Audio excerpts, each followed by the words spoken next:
एक घने जंगल के बीचों बीच एक बड़ा सा नीला तालाब था। उस तालाब में ढेर सारी मछलियाँ, मेंढक, कछुए और बतखें रहती थीं। तालाब के किनारे एक पुराना बरगद का पेड़ था और उसी पेड़ के नीचे रहती थी एक चालाक लोमड़ी। वो बहुत तेज और शिकार करने में माहिर थी। रोज सुबह होते ही वो तालाब के पास आती और किसी न किसी जीव को पकड़कर खा जाती। मछलियाँ उसे देखते ही डर जाती थीं। जल्दी छुपो, लोमड़ी आ गई, आज फिर कोई ना कोई मारा जाएगा। लोमड़ी हंसती और कहती, भाग लो जितना भाग सकते हो, आखिर में जीत मेरी ही होगी। कई सालों तक लोमड़ी आराम से शिकार करती रही, लेकिन धीरे धीरे समय बीतने लगा। अब लोमड़ी बूढ़ी हो चुकी थी। उसके दांत कमजोर हो गए थे, पैर कांपते थे और वो पहले जैसी तेज नहीं रही थी। एक दिन उसने एक मोटे खरगोश को पकड़ने की कोशिश की, लेकिन वो खुद ही कीचड़ में फिसलकर गिर गई। खरगोश हंसते हुए भाग गया। अरे बूढ़ी लोमड़ी, अब तुमसे कुछ नहीं होगा। पास बैठी बतखें भी खिलखिलाने लगी।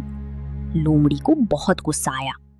एक समय था जब पूरा जंगल मुझसे डरता था और आज ये छोटे छोटे जानवर मेरा मजाक उड़ा रहे हैं। उस दिन लोमड़ी भूखी ही सो गई। अगले दिन भी उसे कोई शिकार नहीं मिला। तीसरे दिन तो उसकी हालत और खराब हो गई। वो धीरे धीरे चलते हुए तालाब के किनारे पहुंची और उदास चेहरा बनाकर बैठ गई। आज उसने किसी पर हमला नहीं किया। तालाब की जीव हैरान थी। आज लोमड़ी शांत क्यों है? क्या ये बीमार है? कहीं मरने वाली तो नहीं? तभी एक बूढ़ा कछुआ धीरे धीरे उसके पास आया। लोमड़ी बहन, क्या बात है, आज तुम शिकार नहीं कर रही? लोमड़ी ने लंबी सांस ली। क्या बताऊं कछुए भाई, मैं बहुत दुखी हूँ। दुखी? तुम? हाँ, क्योंकि मैंने अभी अभी कुछ लकड़हारों को बात करते सुना है। कैसी बात? लोमड़ी ने धीरे से कहा। वे लोग अगले हफ्ते इस पूरे जंगल को काटने वाले हैं और इस तालाब को मिट्टी से भर देंगे। क्या? कछुआ डर गया। उसने तुरंत जाकर बाकी सबको खबर दी। कुछ ही देर में पूरे तालाब में डर फैल गया। मछलियां रोने लगीं। अगर तालाब खत्म हो गया तो हम मर जाएंगे। बतखें घबराकर इधर उधर उड़ने लगीं। मेंढक बोले, अब हमारा क्या होगा? तभी लोमड़ी धीरे से बोली, अगर तुम सब चाहो तो मैं तुम्हें बचा सकती हूँ। सबकी आंखों में उम्मीद जाग गई। सच में? कैसे? जंगल की दूसरी तरफ एक बहुत बड़ा झील है। वहां खूब पानी है, खाना है और कोई शिकारी भी नहीं। तो हमें वहां ले चलो। लोमड़ी ने चालाकी से मुस्कुराते हुए कहा, लेकिन मैं बूढ़ी हो चुकी हूँ। एक बार में सिर्फ 2 या 3 जीवों को ही ले जा सकती हूँ। कोई बात नहीं, बस हमें बचा लो। लोमड़ी मन ही मन खुश हो गई। वाह, अब बिना मेहनत के खाना मिलेगा। अगले दिन वो 3 मोटी मछलियों को लेकर निकली, लेकिन वो झील की तरफ नहीं गई। वो जंगल के पीछे एक सूखी गुफा में गई और तीनों मछलियों को खा गई। आह, कितना मजेदार खाना। कुछ देर आराम करने के बाद वो वापस तालाब पहुंची। वहां तो बहुत सुंदर जगह है, बाकी सब भी जल्दी चलो। अब रोज वो कुछ ना कुछ जीवों को ले जाती और रास्ते में खा जाती। धीरे धीरे तालाब खाली होने लगा, लेकिन किसी को सच्चाई पता नहीं चली। कुछ दिनों बाद लोमड़ी फिर से ताकतवर हो गई। उसकी चाल तेज हो गई थी और आंखों में फिर वही चमक लौट आई थी। तालाब में रहने वाला एक समझदार बूढ़ा कछुआ ये सब देख रहा था। उसे कुछ अजीब लग रहा था। जो भी लोमड़ी के साथ जाता है वो कभी वापस क्यों नहीं आता?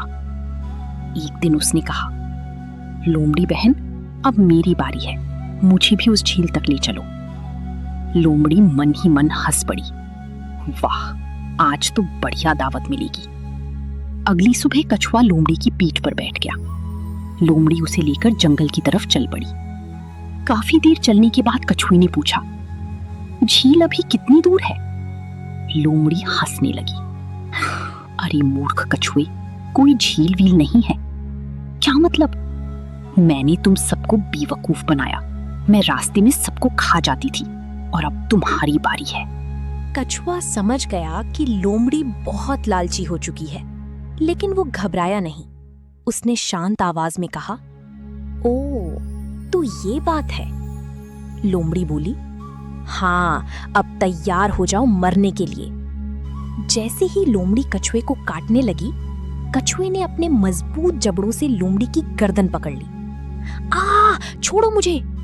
लोमड़ी तड़पने लगी, लेकिन कछुए ने पकड़ और मजबूत कर दी। तुमने मासूम जीवों को धोखा दिया, अब तुम्हें सजा मिलेगी। लोमड़ी पूरी ताकत लगाती रही, लेकिन कछुए की पकड़ से छूट नहीं पाई। कुछ ही देर में लोमड़ी जमीन पर गिर पड़ी। उसकी सांसें बंद हो चुकी थी। कछुआ धीरे धीरे वापस तालाब पहुंचा। बाकी जीव उसे देखकर खुश हो गए। कछुआ भाई वापस आ गए।